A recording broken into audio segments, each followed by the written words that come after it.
pulso, ¿ok? La presión de pulso está determinada por dos cosas. ¿Qué determina la presión? En general, ¿qué determina la presión? El volumen sistólico. Exacto, el volumen que sale de la sangre, me da una presión ese volumen. Y lo otro es que dependerá de esa presión la pared vaso, es decir, la resistividad vascular, ¿ok? Pues no soy nunca en relación a la presión de pulso. Luego miramos presión arterial media, ¿verdad? ¿Qué es la presión arterial media? Es una presión, bueno, es la cantidad de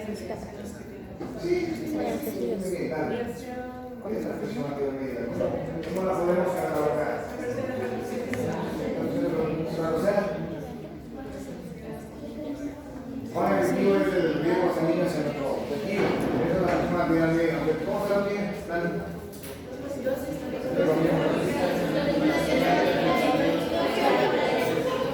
Dos históricas más una diastólica dividido para 3, ¿no es cierto? Así se saca la presión arterial media. ¿Cuál es el rango normal de presión arterial media? ¿De cuánto no debemos sacar? Para asegurar que hay un buen flujo hacia el no debe bajar de 50, y no debe subir de 110, ¿no es cierto? Para que no sea muy alto. Ok.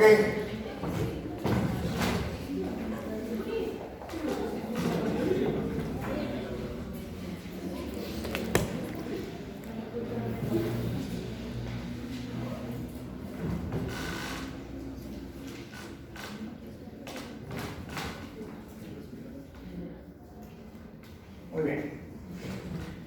Vamos a hablar algo de microcirculación. La clase de ahora y el capítulo en sí es bastante cortito, tiene unas 6, 7, 8. Este de microcirculación que lo vamos a tener que estudiar en vacaciones, ¿ok?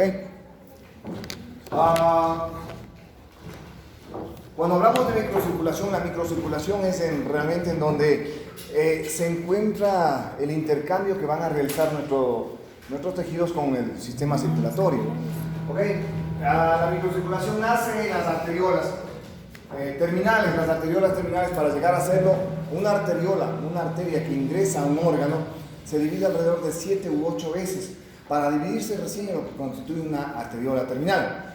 La arteriola terminal en los tejidos tiene una capa muscular continua. Esta capa muscular continua la caracteriza a la arteriola terminal. Cuando esta arteriola terminal se divide, forma lo que se conoce como las metaarteriolas. Las metaarteriolas se caracterizan porque ya no tienen una capa muscular continua en todo el vaso, sino que tiene músculo liso intermitente, ¿ok? Ya no es continuo. Luego, la metaarteriola, antes de formar el capilar verdadero, tiene, o mejor dicho, aquí hay una estructura, una capa muscular, que se conoce como el esfínter precapilar. Del esfínter precapilar nace el capilar verdadero. Es a nivel del capilar verdadero en donde se realiza el intercambio entre el tejido, entre las células del tejido y la sangre que pasa por el círculo. ¿Ok? Note una cosa, que nunca hay células lejos de un capilar. Hay miles de capilares en un tejido. Y entonces nunca hay una célula lejos del capilar, porque es el capilar el que le abastece de los nutrientes necesarios a esa célula para que pueda trabajar. Entonces siempre hay capilares cerca a las células. Es una regla que no debemos olvidar. ¿Ok? Entonces, señores, luego vienen las vénulas y las venas que confluyen del lado venoso de los capilares. ¿Ok? Esta es la microcirculación, esto es lo que nos interesa saber. Tiene arteriolas, tiene metaarteriolas, tiene el esfínter precapilar, el capilar verdadero y luego los sistemas venosos de retorno. Aquí es donde nos interesa quedarnos, ¿no? Vamos a analizar rapidito un capilar, ¿no? Cómo está estructurado. Tenemos el vaso y el capilar tiene esto, tiene las células endoteliales. Las células endoteliales, entre una y otra, tiene esta separación. Esto es lo que se conoce como el poro o hendidura. Son los poros capilares. Estos poros capilares, que son los espacios entre una célula y otra realmente, estos poros capilares varían de un tejido a otro. Eso es lo que deben recordar. en ciertos tejidos, esos poros, esa separación entre una célula y otra es bastante grande. De manera que pasa a través de los mismos gran cantidad de proteínas y gran cantidad de líquidos. Un ejemplo de estos poros amplios es el tejido hepático, ¿no? Los sinusoides hepáticos tienen los poros, hendiduras extremadamente grandes. En cambio, en el cerebro, la célula endotelial con la siguiente está firmemente unida. De manera que el poro o hendidura es mínimo, muy pequeño, prácticamente no existe. Esto en el cerebro es lo que constituye la barrera hematoencefálica, ¿no? Nos protege, ¿para qué? Para que no haya gran fuga de líquido del vaso hacia el cerebro, en otras palabras, para que no se hinche el cerebro. Por eso debemos ser muy cuidadosos en los poros o hendiduras a nivel cerebral. A diferencia del hígado, que está separadísimo, hay gran flujo de líquidos y de nutrientes. De proteínas y de elementos hacia ahí. Entonces, eso es los poros o hendiduras, ¿no? La separación que hay entre una célula endotelial y otra.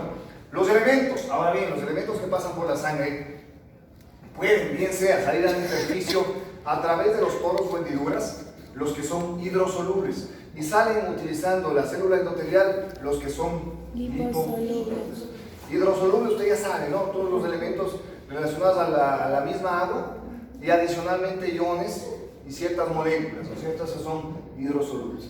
Los liposolubles son elementos que ya lo vimos cuando hablamos de transporte transmembrana, ¿no? ¿Cuáles son los elementos más liposolubles que existen?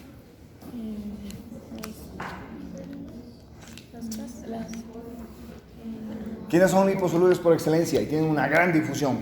Rapidísima. Los gases. CO2 y el oxígeno difunden muy rápido a través de todas las membranas porque son extremadamente liposolubles. ¿Okay?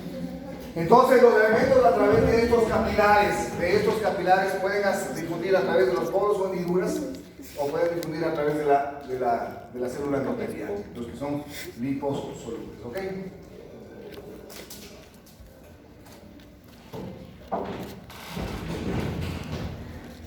¿Cuál es el primer principio general de la circulación?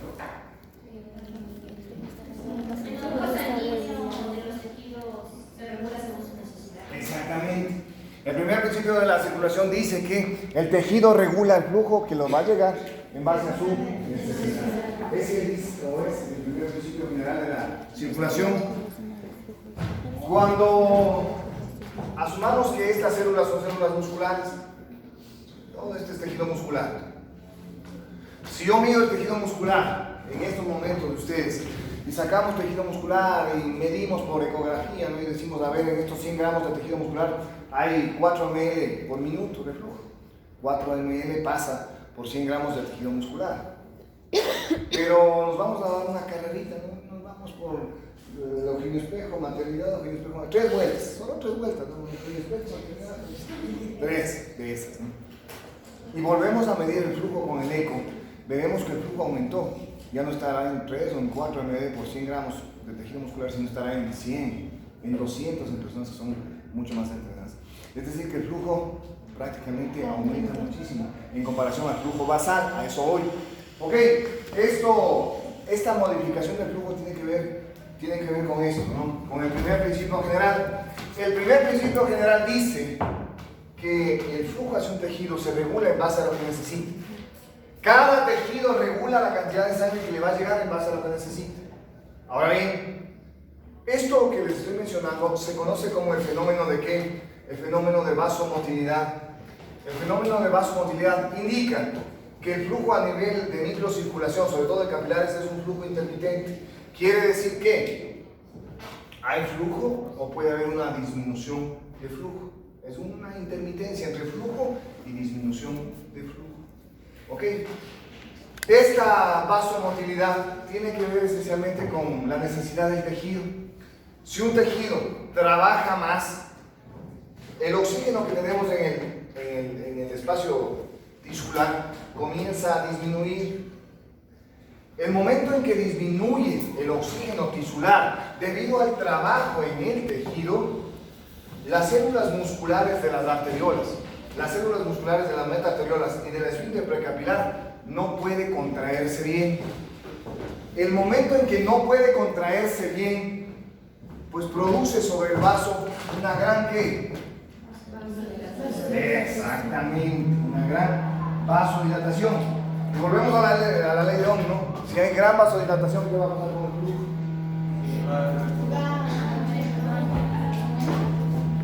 Oye, loco, si por aquí podemos subir un cierto volumen y acá tengo un diámetro mayor para que fluya más volumen, porque aquí disminuyó la resistencia, vasodilató, por lo tanto aquí aumenta el flujo, llega más flujo hacia un tejido que está trabajando más.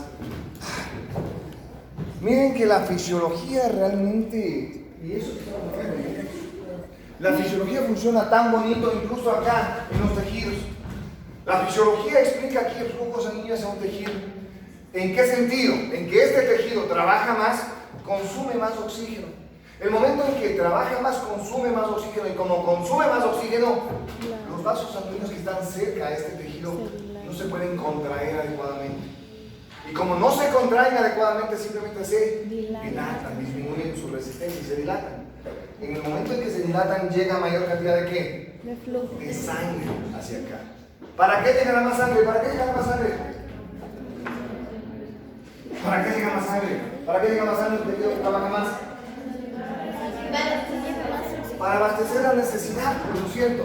Y entonces con la llegada de más sangre llega más oxígeno y llega más cantidad de nutrientes. Nuevamente, el primer concepto general de la circulación dice que el tejido regula su flujo en base a su necesidad. Cierto es, no, sí es cierto, así, ¿no? Si un tejido trabaja más, consume más oxígeno. Si hay menos oxígeno en el tejido, los vasos dejan de contraerse adecuadamente. Como no se contraen adecuadamente, se dilatan. En el momento en que se dilata, llega más sangre. Y si llega más sangre, pues abastece a un tejido que trabaja más. Cambiemos de cuadro, vamos a la noche. En la noche, nuestro flujo es basal hacia los tejidos. ¿Por qué? Porque este tejido no está trabajando. Y si este tejido no trabaja, ¿qué acumula? Oxígeno. Exacto, gran cantidad de oxígeno. Y si hay gran cantidad de oxígeno en el tejido, ¿qué pasa con la célula muscular? Se contrae. Permiten una mayor Contracción. Y como se contrae más, ¿qué pasa con el vaso? Reduce el flujo. Se cierra, ¿no es cierto? Y el momento que se cierra, ¿qué pasa con el flujo? Se reduce. Disminuye, exactamente, disminuye el flujo hacia un tejido que no está Necesita. trabajando. Nuevamente el tejido se autorregula. Si necesita más, en otras palabras, pues más flujo va a llegar. Y si necesita menos flujo llegará también. Ok, señores, a esta intermitencia en el flujo, a esta llegada de más o menos flujo, en base a la concentración de oxígeno, se le conoce como el fenómeno de la vasomotilidad. Ok, no deben olvidar. Esta es la vasomotilidad. Simplemente que el vaso se pueda dilatar o contraer en base a la concentración de oxígeno del tejido. ¿Y qué depende de la concentración de oxígeno del tejido? Que el tejido esté trabajando o no. Si un tejido trabaja más, consume más oxígeno y por lo tanto la concentración de oxígeno disminuye. Eso produce una vasodilatación y la llegada de más sangre hacia el tejido. Fenómeno de vasomotilidad. ¿Ok? No debemos olvidar porque este fenómeno de vasomotilidad lo veremos en la siguiente clase cuando hablemos de la circulación local del flujo tanque. Se repite. Pero esta es la vasomotilidad.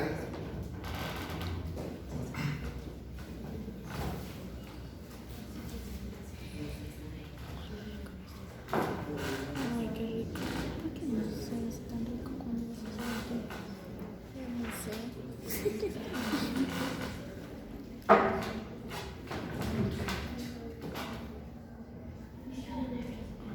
¿Dónde viven las células?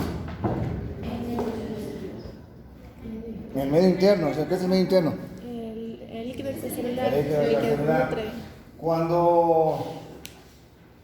Cuando hablamos del espacio que hay entre las células, a ese espacio que se encuentra entre las células se le conoce como intersticio. ¿Ok? Ese es el intersticio, ¿sí? Entonces, si aquí tenemos células propias del tejido, el espacio que está entre estas células se conoce como intersticio. El intersticio tiene dos tipos de fibras, ¿no? Unas largas que le dan sostén a los tejidos, son las fibras de colágeno. Entonces el colágeno le da tensión a un tejido, sostén. Por eso es que las cremas para el rejuvenecimiento que dicen, tiene colágeno hidrolizado, colágeno. No sea solo el colágeno, pero es el cuento, ¿no? de las farmacéuticas, ¿ok? Entonces ese es el colágeno, las fibras de colágeno. Y en el tejido hay otro tipo de fibras, ¿no? Que son espiraladas, que son de esta manera. Pequeñitas, casi no se las puede ver ni en el microscopio electrónico. Que son las fibras de ¿qué? De proteoglicano. Y entonces tenemos fibras de colágeno y fibras de proteoglicano. ¿Listo? Adicionalmente en el intersticio también hay o existen riachuelos de agua libre, ¿no? Hay riachuelos de agua libre, que son pequeños en relación a la cantidad de líquido que hay en el intersticio. En otras palabras, la mayor cantidad de agua no está en estos riachuelos de agua libre.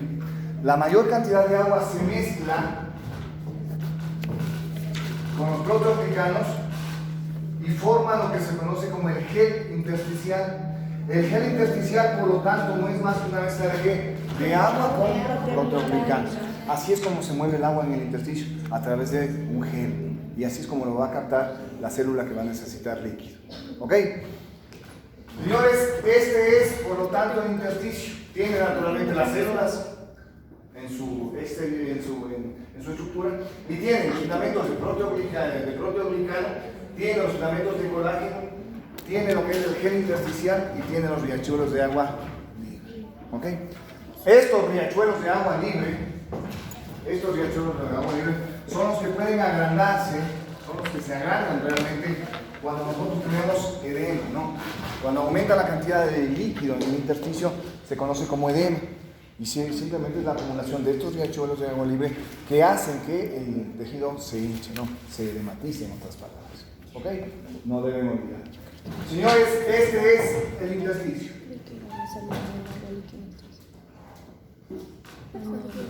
Miren que estamos hablando todo de microcirculación, ¿ok?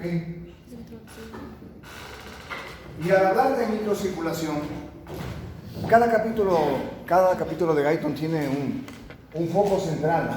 Siempre tiene un foco central. El foco central de este capítulo está en lo siguiente. Lo siguiente les voy a tomar. Vamos a hablar de dinámica capilar. Cuando hablamos de dinámica capilar hay un montón de variantes que pueden encontrarse. Vamos a analizar entonces la dinámica capilar. Este es un vaso sanguíneo, es un capilar. ¿En qué consiste la dinámica capilar? Guyton les llama la regulación del flujo de líquido del capilar en base a las presiones, así tiene el título de Guyton. Ok, nosotros vamos a tomar más facilito, esto se llama dinámica capilar. La dinámica capilar no es más que el estudio de la salida o el ingreso de líquidos del capilar hacia el intersticio o del intersticio hacia el capilar. En otras palabras, dinámica capilar no es más que el movimiento de líquidos que se da a nivel del capilar, bien sea para sacar líquidos o para mantener en el mismo. ¿Ok?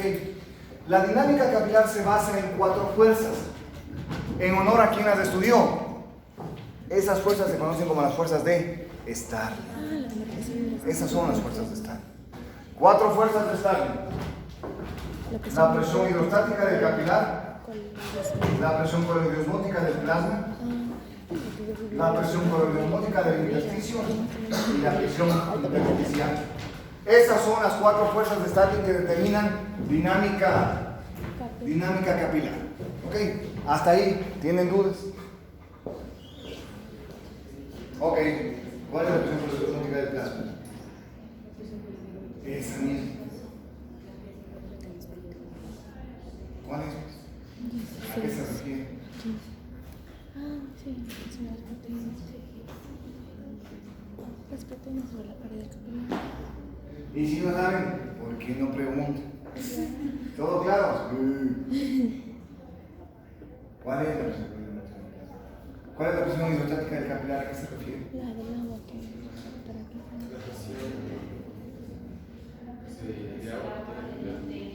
El interior. Ok, vamos en orden, ok. Vamos a la primera fuerza, la presión hidrostática del capilar. La presión hidrostática del capilar, como usted ya sabe, como cualquier presión, se refiere a la presión que ejerce la sangre en contra de la pared del vaso. Por lo tanto, la pared que ejerce la sangre que pasa por el capilar en contra de la pared del capilar. Tiene una presión, esa se conoce como presión hidrostática del capilar. Ahora bien, ¿quién sabe lo que es una presión osmótica? Las proteínas sobre la pared. Ya, y entonces en la sangre hay proteínas, ¿no?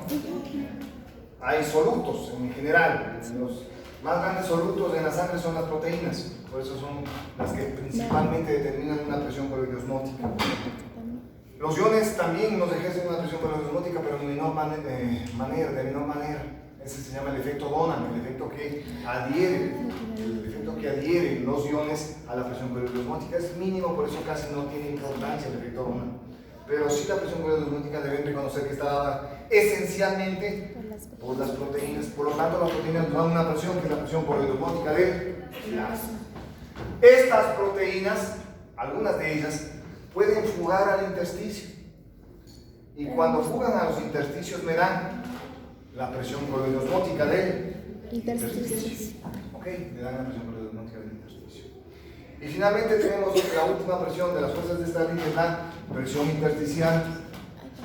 La presión intersticial se refiere a la presión que tenemos aquí en el intersticio, exceptuando los órganos encapsulados, como es el cerebro, como es la cápsula renal. Todas las presiones negativas, todas, exceptuando estas dos que les he mencionado, todas son presiones negativas. ¿Okay? Todos los intersticios tienen presiones negativas. ¿Estamos claros? Ya. ¿Qué es presión negativa?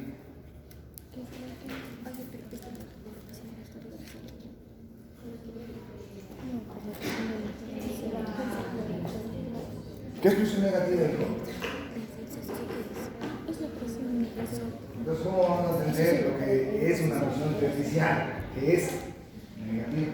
Vamos con ejemplos, ¿verdad? Vamos con ejemplos para que entienda bien eso.